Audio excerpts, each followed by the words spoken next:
160 की स्पीड है, 3 मिनट की लिखें। दिल्ली प्रशासन कोई ऐसी नीति अपनाने की कोशिश करे जिससे नगर निगम का यदि कोई काम हो तो उस विषय में हमारा नगर निगम से एक सहयोगपूर्ण वातावरण पैदा हो, मगर इस वातावरण में राजनीति ना आने पाए। हमारे सामने एक उद्देश्य हो कि हमें जनता का काम करना है, क्योंकि जनता के लिए हम चुनकर आए हैं।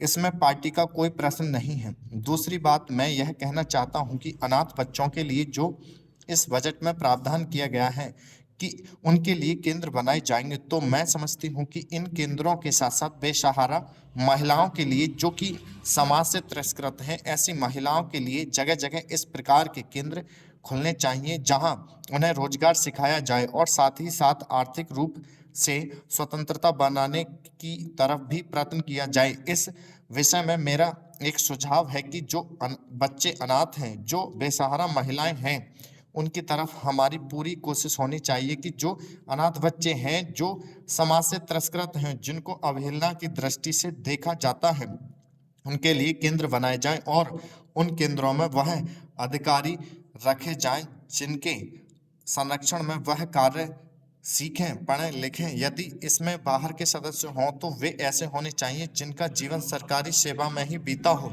ऐसे योग्य लोगों से सहायता लीजिए। यदि इसमें असामाजिक तत्व घुस गए तो फिर हमारा पैसा ऐसे ही खर्च हो जाएगा और जो नीति हमने बनाई है वह असफल हो जाएगी, जिसका परिणाम यह होगा कि हम उस नीति को कार्य रूप में परिणत नहीं कर सकेंगे। इस बात पर कोई मतभेद नहीं है। उपाध्यक्ष महोदय, रूस में भारत के जो मानचित्र प्रकाशित हुए हैं उनमें भारत के कुछ हिस्से को सही तरीके से नहीं दिखाया गया है। इसको सरकार भी मानती है और इस विषय पर कोई मतभेद नहीं है।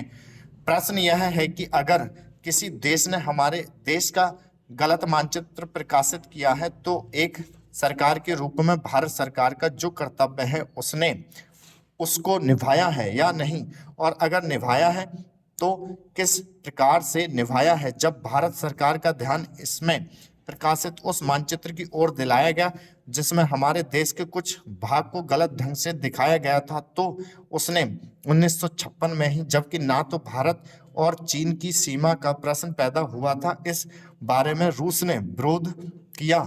इसके बाद भारत सरकार ने लगातार 4 बार रूस सरकार से लिखित रूप से विरोध किया कि हमारे मानचित्र को ठीक से नहीं दिखाया गया है। जिस मानचित्र को लेकर यह चर्चा हो रही है, जब उसकी ओर भारत का ध्यान गया तो उसने जून, जुलाई और अगस्त में लगातार 3 बार अपने राजदूत के माध्यम से स्टॉप